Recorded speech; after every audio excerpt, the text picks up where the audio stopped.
Here's the big overview here on part 3 of the immune system, page 768.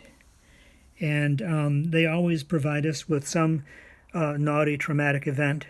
And as you can see here, we're bleeding a little bit.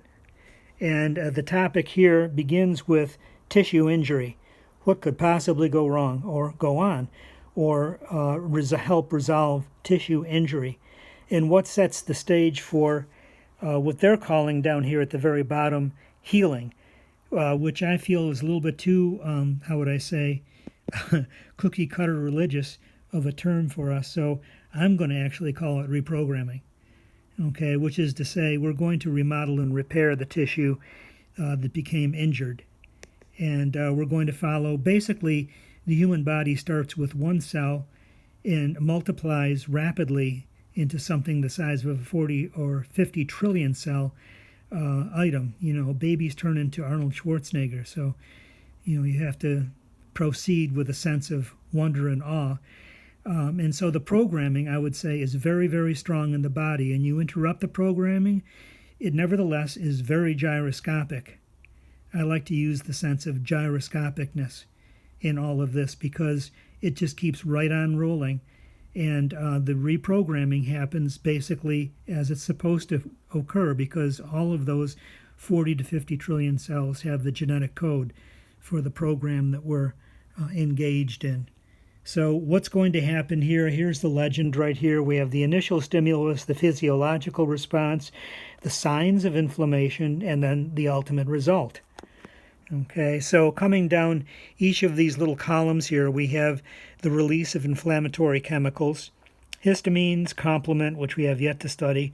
We'll take a quick look at prostaglandins again and leukotrienes. Okay, and since these are the molecules of interest right here, why don't we digress for just a second and take a look at this quick handout that I've gone over hopefully before. Have I given you this before? I think I have. This is everything you ever wanted to know about prostaglandins and leukotrienes, but we're afraid to ask.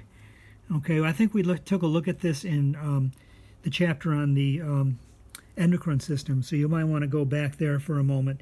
But basically, we're looking at the top end of this, and this is basically every single one of the 50 trillion cells in our bodies have a cell membrane that could be affected by phospholipase and producing this 8-carbon molecule called arachidonic acid. It's a fatty acid. Fatty acids are C double bond O, CO, but then it has after that initial alpha C, it has a beta C. And then it goes off and has 6 more. It has a total of 8 carbons. Okay, so what are we going to do with that? Basically, we're going to make prostaglandins and we're going to make leukotrienes. So there's 2 directions we can go here. If we make prostaglandins, we're going to end up with something that activates pain and activates histamine and gets the inflammatory process going. Okay, it also has to do with blood viscosities. We can knock out prostaglandins by using aspirin. At some point, I'm going to have to read to you from the actual definition of aspirin function. It's quite impressive. Aspirin can actually knock out, how shall I say, the megakaryocyte results, the platelets. Yeah, that's what they are. They can they can disable platelets for their entire existence. Aspirin is a very powerful chemical. You might not realize it. Anyways, this enzyme right here is what's going to change the arachidonic acid into some form of prostaglandin.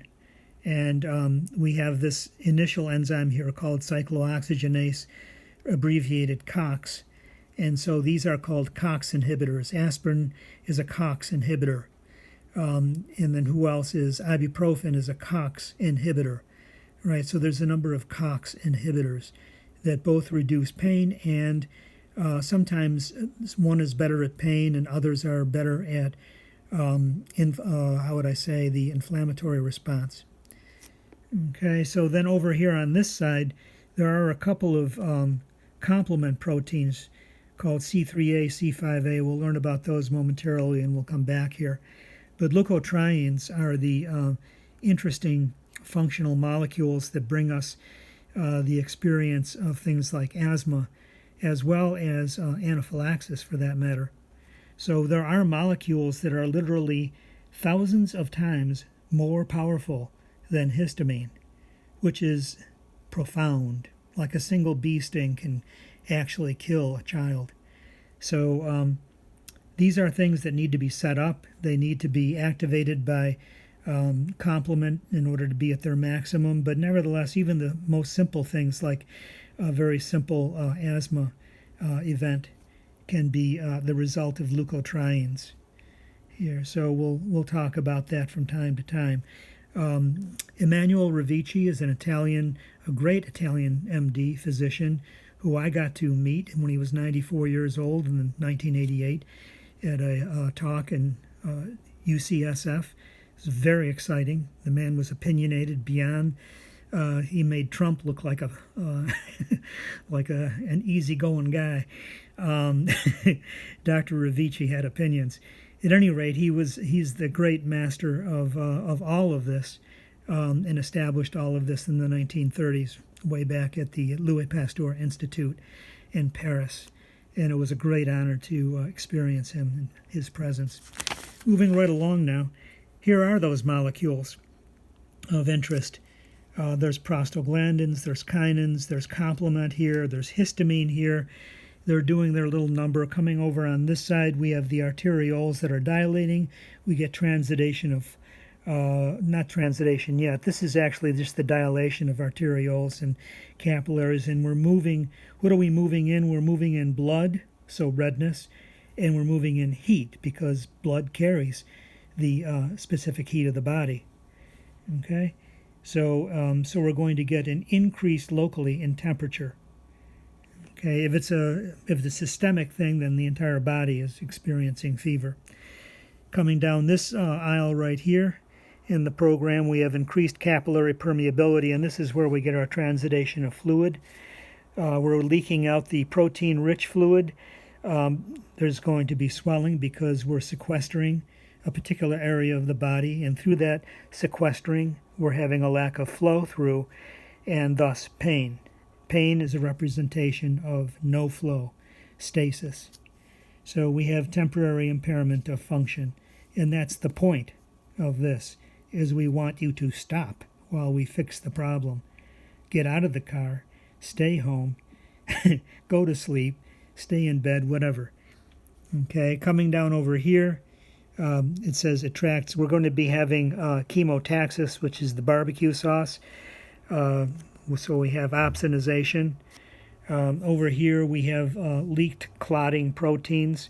So we can actually form clots and things like that for the underlying tissue repair. Over here we're going to get the release of leukocytosis inducing factors. So that means we're going to get opsonization. Leukocytes from neutrophils initially to macrophages in the chronic stages are going to diapedese, they're going to go out, and they're going to engage in phagocytosis and clearing the area of debris. Right, so we clean everything up, and then we basically give the programs a chance to reprogram the entire tissue just the way you like it. And of course, that's why we have sleep, that's why we have endothelial nitric oxide and endothelial nitric oxide synthase. If you're already an athlete at the time of your trauma, then you will probably heal quickly. If you're a 70 or 80-year-old at the time of your trauma, you might have a very long, convalescence. So keep that in mind. On to the next topic now.